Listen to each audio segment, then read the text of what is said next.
سنتوں کی ہر طرف آئے بہار، نیک ہو امت اے نانا حسین، نیک ہو امت اے نانا حسین، ہر طرف نیکی کی دعوت عام ہو، نیک ہو امت اے نانا حسین، سنتوں کی ہر طرف آئے بہار، نیک ہو امت اے نانا حسین۔ الحمدللہ رب العالمین والصلاة والسلام علی سید المرسلین، اما بعد فاعوذ باللہ من الشیطان الرجیم، بسم اللہ الرحمن الرحیم، الصلاة والسلام علیک یا رسول اللہ وعلی آلک واصحابک یا حبیب اللہ، الصلاة والسلام علیک یا نبی اللہ وعلی آلک واصحابک یا نور اللہ۔ قال الرسول صلی اللہ علیہ وآلہ وسلم، صلو علی صلی اللہ علیکم، جس کا ترجمہ ہے تم مجھ پر درود پاک پڑھو، اللہ پاک تم پر رحمتیں نازل فرمائے گا۔ صلو علی الحبیب صلی اللہ تعالی علی محمد صلی اللہ علیہ وآلہ وسلم۔ FGN چینل کے ناظرین کرام، آپ دیکھ رہے سلسلہ اچھے اور برے کام۔ آج کا جو ہمارا ٹاپک ہے، جو موضوع ہے، وہ ہے اچھی اور بری لالچ۔ جی ہاں، آپ سوچ رہیں گے یہ کیسا ٹاپک ہے، اچھی اور بری لالچ؟ جی ہاں، لالچ اچھی بھی ہوتی ہے اور بری بھی ہوتی ہے۔ ہم انشاءاللہ تعالیٰ سنیں گے اس سلسلے میں۔ آپ سے گزارش کروں گا آپ بھی ہمارے ساتھ سلسلے میں شروع سے آخر تک جوائن رہیے گا، انشاءاللہ تعالیٰ اس کی برکتیں ہمیں نصیب ہوگی۔ شارق بھائی کیسے، آپ خیریت سے؟ الحمدللہ تعالی ماشاءاللہ۔ شارق بھائی، ہم آپ کو سلسلے میں مرحبا کہتے ہیں، اور جو ہمارا آج کا موضوع ہے، ٹاپک ہے، وہ ہے اچھی اور بری لالچ۔ شارق بھائی، ناظرین بھی شاید سوچ رہے ہوں گے یہ کیسا ٹاپک ہے، لالچ کے بارے میں، اچھی اور بری لالچ۔ تو آپ سے مدنی پھول لیں گے، سوالات کریں گے، آپ رہنمائی کیجیے گا، لالچ اچھی کون سی ہوتی ہے اور بری کون سی ہوتی ہے، آپ جو ہے قرآن حدیث کی روشنی میں بیان کیجیے گا۔ مگر سب سے پہلے آپ یہ ارشاد فرمائیے کہ لالچ کی تعریف، لالچ کی ڈیفینیشن، جسے عربی میں ہم حرص بھی کہتے ہیں، تو حرص، لالچ کسے کہتے ہیں، اس پر آپ روشنی ڈالیے گا۔ الحمدللہ رب العالمین والصلاة والسلام علی سید المرسلین، اما بعد فاعوذ باللہ من الشیطان الرجیم، بسم اللہ الرحمن الرحیم۔ ماشاءاللہ شہاب الدین بھائی، آپ دلچسپ موضوع لاتے رہتے ہیں اور اس کے تحت ہمارے معاشرے کی اصلاح بھی ہوتے رہتی ہے۔ یقیناً یہ لالچ جو ہے، یہ بھی انہی امور میں سے ہیں جن کا جاننا ہر بندے پر لازمی ہے۔ تو مکتبۃ المدینہ کی ایک کافی پیاری کتاب ہے، باطنی بیماریوں کی معلومات، تو اس کے اندر کافی بیماریاں ذکر کی گئی ہے، اور تعریفات بھی، علاج بھی، وعیدیں بھی۔ ناظرین سے یہ عرض کرنا چاہوں گا کہ اس کا مطالعہ کریں۔ تو اس کے اندر جو لالچ کی ڈیفینیشن اور اس کی جو تعریف بیان کی گئی ہے، وہ یہ ہے کہ کسی چیز میں حد درجہ دلچسپی کی وجہ سے نفس کا اس کی جانب راغب ہونا لالچ کہلاتا ہے۔ طمع بھی اس کو کہتے ہیں اور لالچ بھی کہتے ہیں، کہ حد سے زیادہ ہی اس کی طرف جو ہے نفس راغب ہو جائیں، اس کی طرف چلا جائے۔ جی ہاں، ماشاءاللہ۔ ناظرین، ہم نے لالچ، جسے طمع بھی کہا جاتا ہے، اس کی ڈیفینیشن، تعریف سن لی۔ شارق بھائی، قرآن پاک میں لالچ کے بارے میں کیا آیا ہے؟ قرآن پاک سے ہمیں لالچ، طمع کے بارے میں کیا رہنمائی ملتی ہے، اس پر آپ روشنی ڈالیے گا۔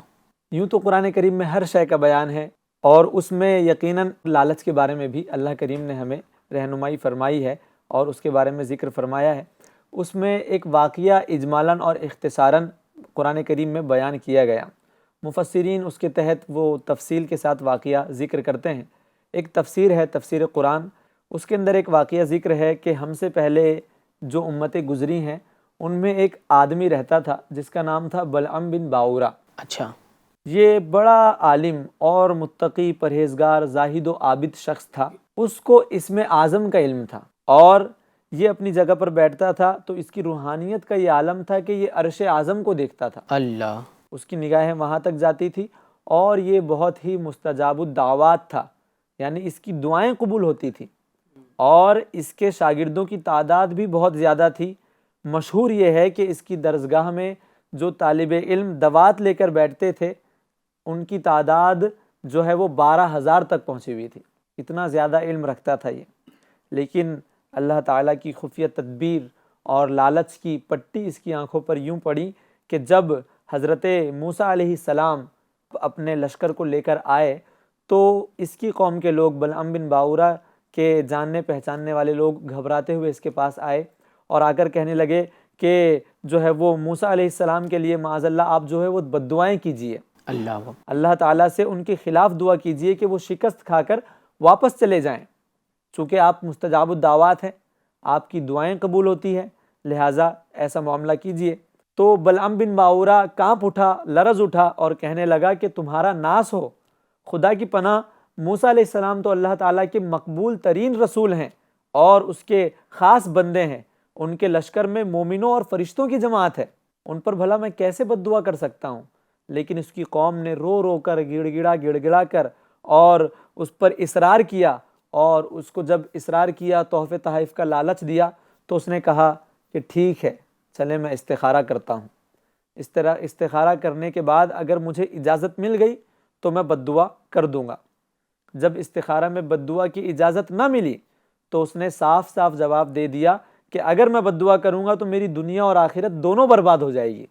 لیکن اب دیکھیں کہ جب بار بار قوم نے اس سے اصرار کیا اور بالآخر وہ قیمتی تحائف لے کر اس کے سامنے رکھ دیا، عیش و عشرت کے سامان اس کے سامنے پیش کیے، اور بار بار قوم اصرار کرتی رہی، بد دعا کا کہتی رہی، یہاں تک کہ بلعام بن باورہ پر حرص اور لالچ کا بھوت سوار ہو گیا اور وہ مال کے جال میں پھنس کر ان کی خواہش پوری کرنے پر تیار ہو گیا۔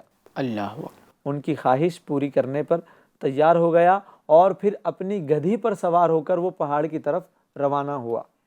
اب دیکھیں کہ اس کی گدھی راستے میں بار بار رک جاتی تھی اچھا کہ مت جا آگے، لیکن وہ پھر بھی گدھی کو مارتا تھا اور آگے لے کر جاتا تھا۔ بالآخر اللہ تعالیٰ نے گدھی کو جو ہے وہ قوت گویائی عطا فرمائی اور اس کے بچاؤ کا سامان کیا۔ گدھی نے پھر کہا کہ افسوس ہے اے بلعام، تو کہاں اور کدھر جا رہا ہے؟ دیکھ میرے آگے فرشتے ہیں جو میرا راستہ روکتے ہیں اور میرا منہ موڑ کر مجھے پیچھے دھکیل رہے ہیں۔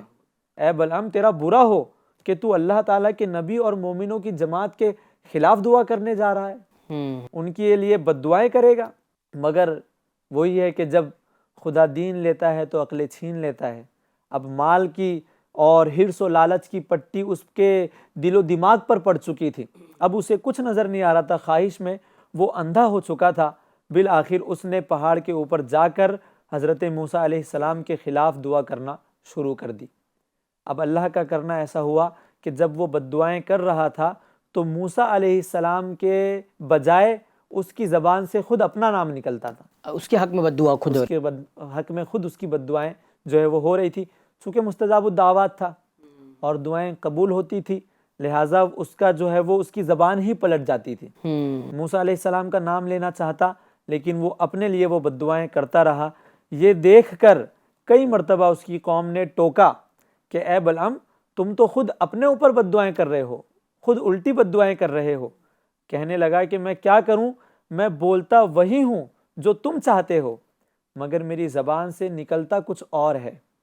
پھر اچانک اس پر غضب الہی نازل ہوا اور اس کی زبان لٹک کر سینے تک آ گئی۔ اللہ اس وقت بلعام بن باورہ نے اپنی قوم سے رو کر کہا کہ افسوس میری دنیا و آخرت دونوں تباہ و برباد ہو گئی، میرا ایمان جاتا رہا اور میں قہر قہار اور غضب جبار میں گرفتار ہو گیا ہوں، جاؤ اب میری کوئی دعا قبول نہیں ہو سکتی۔ تو اس واقعے کو قرآن کریم میں پارہ 9 سورہ اعراف کی آیت نمبر 175 میں ذکر فرمایا۔ ترجمہ کنز الایمان: اور اے محبوب انہیں اس کا احوال سناؤ جسے ہم نے اپنی آیتیں دیں تو وہ ان سے صاف نکل گیا، تو شیطان اس کے پیچھے لگا تو گمراہوں میں ہو گیا۔ تفسیر صراط الجنان میں ہے کہ اگر ہم چاہتے تو نافرمانی کرنے سے پہلے ہی اسے روک دیتے، پھر ان آیات پر عمل کی وجہ سے اسے بلند مرتبہ عطا فرما کر ابرار کے درجات میں پہنچا دیتے، لیکن وہ تو دنیا کی طرف مائل ہو گیا اور اس نے دنیا اور اس کی لذتوں کو آخرت اور اس کی نعمتوں پر ترجیح دی، فوقیت دی، ترجیح دینے میں اپنی خواہش کی پیروی کی۔ اسی طرح پارہ 9 میں 175 اور 176 سورہ اعراف کی آیت میں بھی اس کے بارے میں جو ہے وہ اللہ کریم نے ذکر کیا۔ اللہ اکبر۔ دیکھا ناظرین آپ نے یہ قرآنی واقعہ کیسا واقعہ ہے، اس میں سیکھنے کے کئی مدنی پھول ہیں ہمارے لیے، کہ وہ بلعم بن باورا جو مستجاب الدعوات تھا، یعنی اس کی دعائیں قبول ہوا کرتی تھی، جی ہاں، جو دعا کرتا تھا قبول ہو جایا کرتی تھی، اتنا پہنچا ہوا تھا کہ فرش سے بیٹھ کر عرش اعظم، ہاں عرش اعظم دیکھ لیا کرتا تھا۔ ایسے ہی شارق بھائی، عرش اعظم دیکھ لیا کرتا تھا، ایسا مقام تھا اس کا۔ مگر اس کا ایمان برباد کس چیز کے سبب ہوا، اس پہ اب غور کرنا ہے۔ وہ چیز تھی لالچ، طمع۔ اس کی قوم نے اس کو لالچ دلائی۔ شروع میں تو تیار نہیں ہوا، مگر جب قوم نے خزانے کا منہ کھولا، قوم نے ساری چیز پیش کی، تو اس کا دل بدل گیا اور یہ اللہ کے نبی موسیٰ علیہ السلام کے خلاف بددعا کرنے چلا، مگر بددعا خود اس کے حق میں ہونے لگی، یہاں تک کہ آپ نے سنا کہ اس کی زبان خود لٹک کر سینے تک آ گئی، الامان والحفیظ۔ اور سب سے بڑی جو بری چیز کیا ہوئی اس کے ساتھ، کہ اس کا ایمان تباہ ہو گیا نا، ایمان تباہ ہو گیا۔ کس کے سبب؟ وجہ کیا بنی؟ لالچ، طمع۔ تو ناظرین کرام، ہمیں جو ہے نا بری لالچ سے بچنا چاہیے، ہمیں فرق کرنا ہے نا، اچھی لالچ کیا ہے، بری لالچ کیا ہے۔ یہ اللہ پاک نے ہمیں اتنی پیاری عقل عطا فرمائی ہے کہ اس سے ہم جو ہے نا اچھا اور برا، جائز ناجائز، حلال حرام کی تمیز ہم اس عقل سے کر سکتے، تو ہم اس سے یہ بھی فرق کر سکتے کہ اچھی لالچ کیا ہے اور بری لالچ کیا ہے۔ جی ہاں، جہاں اچھی لالچ ہے تو وہ اچھی لالچ کرنی چاہیے، وہ انشاءاللہ تعالی ہم سنیں گے۔ جو بری لالچ ہے اس سے بچنا چاہیے۔ بری لالچ تباہی کی طرف لے جاتی ہے، اس میں فائدہ نہیں ہے، نقصان ہے۔ آپ نے سنا کہ بری لالچ کرنے سے ایمان تباہ ہو گیا اس کا۔ اللہ اکبر۔ اللہ پاک ہمارے ایمان کی حفاظت فرمائے، ہمیں جو ہے اچھی لالچ، اچھی حرص کرنے والا بنائے۔ شارق بھائی ماشاء اللہ تعالیٰ آپ نے یہ واقعہ سنا کر ہماری جو ہے نا آنکھیں کھول دی، یوں ہم کہہ سکتے ہیں کہ اگر کوئی بری لالچ کرنے والا ہوگا تو انشاء اللہ تعالیٰ وہ بچ جائے گا اس واقعے کو سن کر۔ اچھا شارق بھائی، کہ کئی چیزیں ہوتی ہیں، اس کی اقسام ہوتی ہے، قسمیں ہوتی ہے، ٹھیک ہے، تو کیا حرص کی، طمع کی، لالچ کی کچھ اقسام ہے؟ اس کی کتنی قسمیں، اس پر آپ کچھ روشنی ڈالیے گا۔ شہاب الدین بھائی، انسان میں جن چیزوں کی حرص پائی جاتی ہے، عمومی طور پر ان میں سے کچھ تو باعث ثواب ہیں، یعنی ثواب ملتا ہے، اور کچھ تو ایسی ہیں کہ جس پر معاذ اللہ گناہ ملتا ہے، اسے باعث عذاب ہیں، اور کچھ محض جائز ہیں، یعنی آپ کریں یا نہ کریں دونوں ہی برابر ہیں۔ جن پر کوئی ثواب اور عذاب یا پکڑ نہیں ہے، لیکن یہی چیز جو ہے وہ جائز کام اگر آپ اچھی نیت سے کر لیتے ہیں تو پھر آپ کو جو ہے وہ اس میں ثواب ملے گا۔ یعنی مباح کام جو ہے، جو اب تک آپ کے لیے کرنا نہ کرنا دونوں برابر تھا، لیکن اچھی نیت کر لیں تو وہ کام بھی آپ کے لیے بہتر اور کار ثواب ہو جاتا ہے، اس پر آپ کو ثواب ملتا ہے۔ تو اس اعتبار سے ہم دیکھتے ہیں تو حرص کی ٹوٹل 3 قسمیں بنتی ہیں۔ اچھا، ایک تو یہ کہ اچھی حرص جو ثواب کرواتی ہے، اور دوسری بری حرص، اور تیسری ہے جائز حرص۔ اچھا، لیکن اگر اس حرص میں اچھی نیت ہوگی تو جو جائز حرص ہے وہ بھی آپ کے لیے محمود بن جائے گی اور وہ بھی اچھی حرص میں آ جائے گی۔ سبحان اللہ۔ اگر یوں دیکھ لیں کہ اس میں جائز حرص میں اگر علیہ باللہ مذموم نیتیں ہیں، بری نیتیں ہیں، تو پھر وہ بری کیٹیگری میں آ جائے گی، بری حرص میں آ جائے گی۔ اگر اللہ پاک کی رحمت اور اس کی توفیق شامل حال ہے تو پھر بندہ نماز، روزہ، حج، زکوٰۃ، صدقات، خیرات، کار ثواب اور جتنے بھی حصول علم کے ذرائع ہیں وہ آپ دیکھ لیں، صلہ رحمی، خیر خواہی، نیکی کی دعوت عام کرنا اور دیگر نیکیوں کی اگر اس بندے کو حرص ہے تو یہ ایک اچھی حرص ہے جی، جو شریعت کو مطلوب ہے۔ شریعت چاہتی ہے کہ بندہ ایسی حرص کرے، یعنی ہر حرص بری نہیں ہوتی، جی جی، کہ بندہ حریص ہو تو اچھی باتوں کا اور نیکیوں کا حریص ہو، تو یہ نیکیاں ہیں۔ لیکن اگر جائز حرص ہے، جیسے کھانے پینے کی حرص ہوتی ہے لوگوں کو، زیادہ مال کمانے کی جو جائز ہے وہ، زیادہ سونے، حلال مال اکٹھا کرنے، اپنے مکان کو اچھا بنانے اور تحائف وغیرہ ملنے کی جو ہے وہ، اگر یہ حرص ہے، عمدہ لباس پہننے کی حرص ہے، تو یہ ایک مباح حرص ہے۔ مباح کا مطلب وہی جو گزشتہ گفتگو میں نے عرض کیا کہ اگر اس میں علیاذ باللہ بری نیت اگر ہو گئی تو یہ چیز بری کیٹیگری میں چلے جائے گی، اور اچھی نیت ہو گئی تو یہ اچھی کیٹیگری میں آئے گی اور یہ اچھی حرص کہلائے گی۔ لیکن اگر خدا نخواستہ نفس و شیطان کے بہکاوے میں وہ آ جائے اور پھر وہ رشوت، چوری، بد نگاہی، بدکاری اور واہ واہ کی شہرت، فلمیں ڈرامے دیکھنے، گانے باجے سننے، نشہ کرنے اور علیاذ باللہ جوا کھیلنے، غیبت، چغلی، وعدہ خلافی، حسد، تکبر، بدگمانی، ان سارے عیب میں وہ مبتلا ہے اور اس میں حرص کرتا ہے، تو یہ حرص بھی جو ہے وہ بری حرص ہے، اور شریعت کو یہ قطعاً جو ہے وہ پسند نہیں، اور یہ معیوب حرص ہے۔ ناظرین کرام، سنا آپ نے حرص کی 3 اقسام ہیں، اور ان میں سے ہمیں کون سی حرص اپنانا ہے، کون سی لالچ اپنانا ہے اور کون سی اختیار نہیں کرنا ہے۔ تو جو ناجائز ہوتی ہے اس کو تو بالکل ہی چھوڑ دینا ہے، کہ ناجائز گناہ کی حرص، گناہ کی لالچ یہ اچھی نہیں ہوتی ہے، بری ہوتی ہے۔ گناہ کی حرص نہیں کرنی چاہیے، گناہ ہے، اور جو جائز ہے، مباح ہے، اسے اپنانا ہے، اسے کرنا ہے۔ تو ہمیں یہ بھی سنا کہ جو مباح حرص ہوتی ہے، اگر ہم اس میں اچھی نیت داخل کر دیتے ہیں، شامل کر دیتے ہیں، مباح یعنی جس کا کرنا نہ کرنا برابر ہے، اگر کریں گے تو کوئی ثواب نہیں، اور اگر نہیں کریں گے تو کوئی گناہ نہیں، مگر اس میں اگر آپ اچھی نیت شامل کر دیتے ہیں تو وہ کار ثواب ہو جائے گا۔ سبحان اللہ، یعنی ثواب والی وہ آپ کی حرص ہو جائے گی۔ کیا بات ہے! تو ہمیں جو ہے اچھی حرص اپنانا ہے۔ آئیے ہم آگے بڑھتے ہیں۔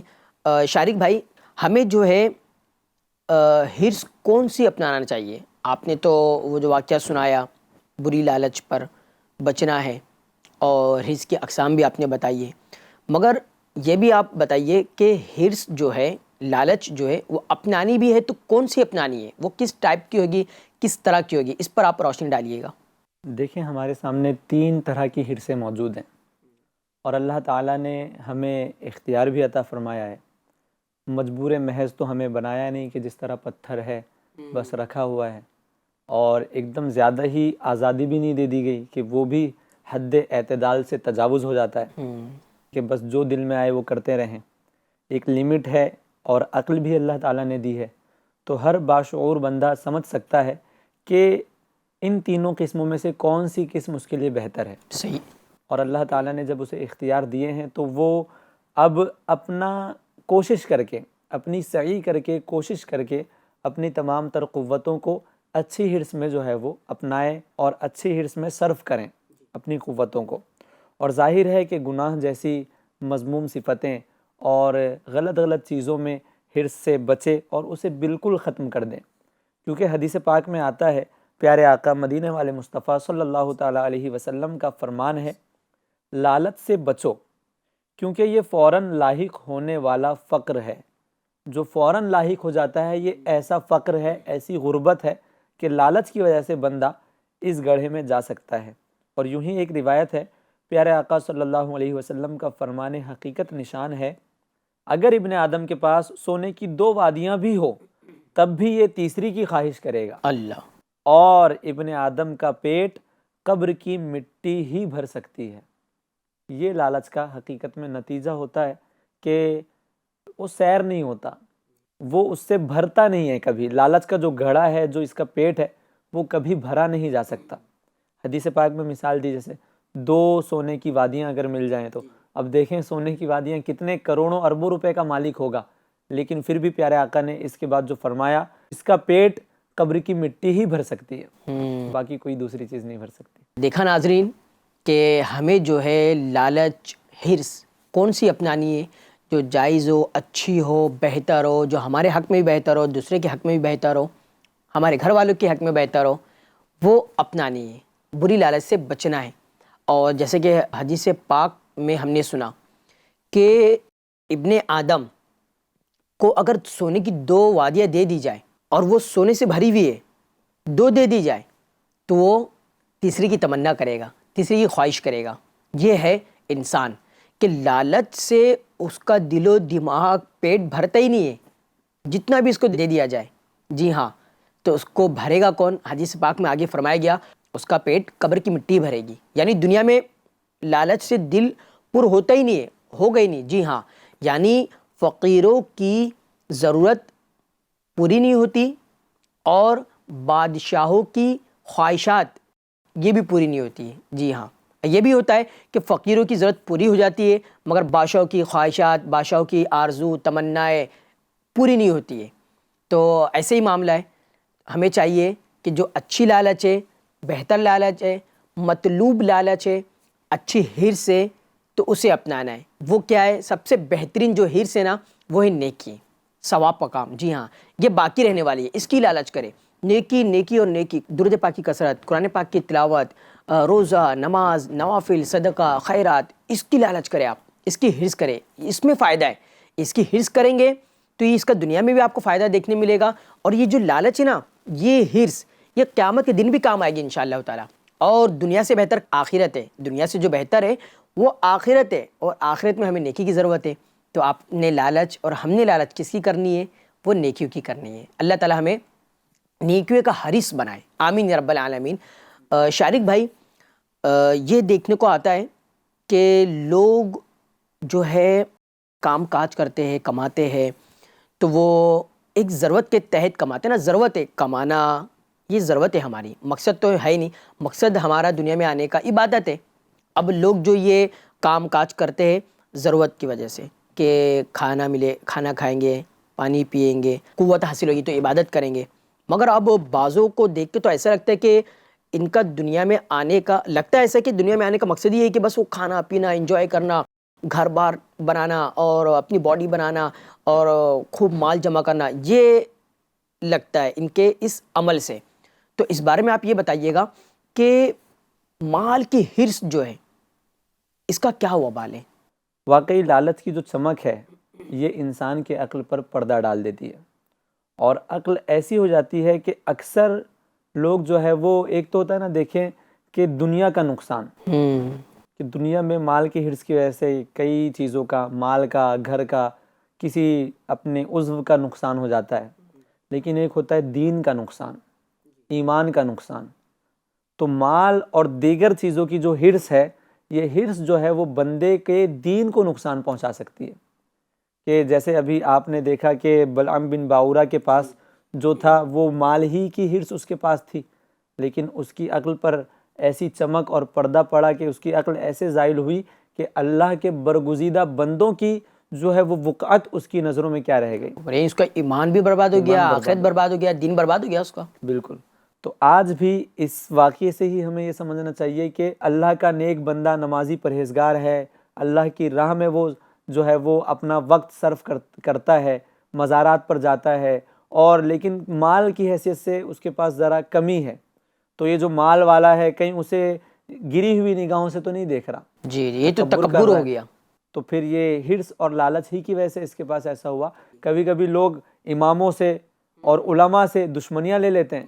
ہمیں یہ بھی پتہ چلتا ہے کہ لالچ وہ بری بلا ہے جس کی وجہ سے بندہ اللہ کے نیک بندوں کا جو ہے وہ بے ادب اور گستاخ ٹھہرتا ہے۔ معاذ اللہ، معاذ اللہ۔ یہ مطلب شارق بھائی، مال کی حرص تو مطلب جانے وبال تو ہے ہی، اور اس کے بعد دین، ایمان، یہ بھی برباد اس کا ہو جاتا ہے۔ اور آپ نے جو بتایا کہ مال آنے کے بعد، اس کے بعد وہ جو اللہ کے نیک بندے ہوتے، علماء اکرام ہے، پھر بزرگان دین ہے، یہ کیا ہے؟ یہ تو گدڑیوں پہ، چٹائیوں پر بیٹھنے والے ہیں، اور یہ تو صرف مسجد کے حجروں میں رہنے والے ہیں، ممبر تک ہی ہے، ہم مالدار ہیں، دنیا تو ہم دیکھ رہے ہیں، یعنی یہ سب خیالات اس کو آ جاتے ہیں۔ وجہ مال، اور مال حرص کی وجہ سے۔ اگر حرص نہیں ہوتی، مال اتنا نہیں آتا، تو اس کی نظروں میں یہ سب چیزیں نہیں ہوتی، ان کی وقت ہوتی ہے۔ ان کی وقت تو ہے ماشاءاللہ، ان کی اللہ پاک نے شان بڑھایا ہے، ان کی شان بڑی ہے، مگر جو ہم بات کریں مال کی حرص، مال کی لالچ، واقعی اس کا وبال ہے، اپنا ایک وبال ہے۔ اچھا، یہ بھی دیکھنے میں آیا ہے شارق بھائی کہ مالدار شخص جو ہوتا ہے، یا جب اس کے پاس مال نہیں ہوتا اور آ جاتا ہے، تو جو غریب طبقہ ہے، نیچے طبقے کے لوگ ہیں، تو وہ اس کو پھر بھاؤ نہیں دیتے جسے کہا جاتا ہے. ہاں اپنے قریب نہیں آنے دیتے, ساتھ میں بیٹھنا گوارا نہیں کرتے کہ اس کے ساتھ میں کہاں بیٹھوں, یہ تو میرے لیول کا ہی نہیں ہے, میرا اسٹیٹس کچھ اور ہے, اس کا اسٹیٹس تو وہ نہیں ہے, اس کے ساتھ میں کندھے سے کندھا کیسے ملا کے چلوں. یعنی دور رکھتے ہیں, اور پھر وہ اپنے جیسے کو تلاش کرتے ہیں. میں مالدار ہوں, یہ مالدار ہے, اس سے بات کرنا پسند کریں گے یار, ہم ایک لیول کے. یہ بھی آ جاتا ہے نا, یہ مال کی حرص کی وجہ سے ہوا اور یہ تکبر میں آ گیا. یعنی مال کی جو حرص ہے وہ وبال میں, یہ دوسرے گناہوں کا بھی سبب ہے. ہاں یعنی یہ اچھا آپ نے بتایا کہ یہ جو حرص ہے دوسرے گناہوں کا بھی دروازہ کھول دیتا ہے. معاذ اللہ, اللہ پاک ہمیں مال کی حرص سے بچائے. اچھا مگر شارق بھائی, مال کی حرص اگر اس نیت سے کوئی کمائے, اس نیت سے حرص کرے, یا اللہ پاک مجھے مالدار کر دے تاکہ میں غریبوں کی مدد کروں, مسکینوں کی مدد کروں, تیری راہ میں خرچ کروں, صدقہ و خیرات کروں, مدارس بناؤں, مساجد بناؤں. یعنی دل میں اس کا جذبہ نا, قرآن ہے, جذبہ ہے کہ یار میرے پاس پیسہ تو یہ بیچارہ غریب رو رہا ہے, اس کا گھر گرا ہوا ہے, یہ کھانے کی تنگ دستی میں مبتلا ہے, جب پیسہ ہوتا نا میں اس کو دے دیتا. تو اب پیسہ نہیں ہے, وہ کرے کیا؟ اور اس طرح کی حرص کرنا, اس کے بارے میں آپ کیا فرمائیں گے؟ عمومی طور پر شہاب الدین بھائی, اس کے اندر جو مشاہدہ ہے نا میرا, میں یہ عرض کروں گا کہ اکثر ہمارے ہاں ایسا ہوتا ہے کہ بہت سے لوگ یہ خواہش کرتے ہیں کہ کاش میرے پاس پیسے ہوتے تو میں فلاں کی مدد کرتا. میں ان سے یہ کہتا ہوں کہ ابھی آپ کے پاس جتنے پیسے ہیں آپ ان سے کتنی مدد کرتے ہیں؟ کہ آپ یہ تو تمنا کر رہے ہیں کہ اللہ دے گا تو میں بندوں کو دوں گا, لیکن فی الحال تو دیکھیں کہ اللہ نے ایسا تو نہیں ہے کہ کچھ بھی نہیں دیا. آپ کے پاس چلیں 1,00,000 2,00,000 نہیں, 1,000 500 روپے تو ہوں گے, تو آپ ان میں سے کتنی مدد کرتے ہیں فقراء کی؟ جی. تو اب بندہ اپنی نیت پر غور کریں, اگر نیت اچھی ہو تو پھر جس کا عمل ہو بے غرض اس کی جزا کچھ اور ہے. کیا بات ہے, ماشاء اللہ. ناظرین دیکھا آپ نے, اور جو ہے یہ بھی سنا ہم نے کہ اچھی لالچ, اچھی طمع, اچھی حرص یہ اچھی ہوتی ہے. مال آپ کو کمانا تو نیت اچھی صالح کر لیں. آپ کے پاس جتنا مال ہے, جتنی آپ کی حیثیت ہے, اتنا ہی آپ راہ خدا میں دے, اخلاص کے ساتھ دے, اچھی نیت کے ساتھ دے, انشاءاللہ تعالیٰ اس میں برکت ہوگی. ہاں صدقے میں برکت ہے. مال کی حرص کریں مگر اچھی نیتوں کے ساتھ, اور مال آ جائے تو اللہ پاک کا شکر ادا کریں, اور اپنے علاوہ کو کمتر نہ دیکھیں. خاص کر جو اللہ پاک کے نیک بندے ہیں, مقرب بندے ہیں, اور جو صالحین ہیں, علماء کرام ہیں, ان سے ادب سے پیش آئے, ان کی تعظیم و تکریم ویسے کی باقی رکھے جیسے پہلے باقی رکھے تھے آپ نے, اور ان کی خدمت کرے. آپ اپنے مال سے ان کی خدمت کرے, بڑی برکت ہے. جی ہاں, اور ان کے علاوہ بھی جو غریب طبقہ ہے ان کا بھی خیال رکھے آپ. ایسا نہیں کہ وہ انسان ہی نہیں ہے, جی نہیں, وہ بھی انسان ہے, وہ بھی آپ کے بھائی ہے. مال آنے کے بعد واقعی شیطان بہکاتا ہے, بھڑکاتا ہے, اور فریب میں ڈالتا ہے, تو اس کے بہکاوے میں نہ آئے, اللہ پاک کا شکر ادا کرے. جی ہاں, مال آنے کے بعد اللہ پاک کا شکر ادا کرے, اور اچھی جگہ خرچ کرے, اور ساتھ ہی ساتھ پھر کیا کرے, جو حلال جائز جگہ ہے وہاں خرچ کرنا ہے آپ کو. ناظرین کرام, سلسلے کا وقت ختم ہوتا ہے, اور جو بھی آپ نے مدنی پھول سنا اس پر عمل کرنے کی کوشش کیجئے گا. اللہ پاک ہمیں عمل کی توفیق عطا کرے, اور اپنے تک نہ رکھیے گا, اسے آگے ڈیلیور کیجئے گا, آگے شیئر کیجئے گا. کیا پتہ آپ کا یہ آگے شیئر کرنا آپ کے لیے ذریعہ نجات بن جائے, تو کیا بات ہے, سبحان اللہ. تو اب ہم آپ سے اجازت چاہتے ہیں, اور جب تک کہ آپ دیکھتے رہیے گا FGN چینل. صلو علی الحبیب صلی اللہ علی محمد صلی اللہ علیہ وآلہ وسلم. سنتوں کی ہر طرف آئے بہار, نیک ہو امت اے نانائے حسین, نیک ہو امت اے نانائے حسین. ہر طرف نیکی کی دعوت عام ہو, نیک ہو امت اے نانائے حسین. سنتوں کی ہر طرف آئے بہار,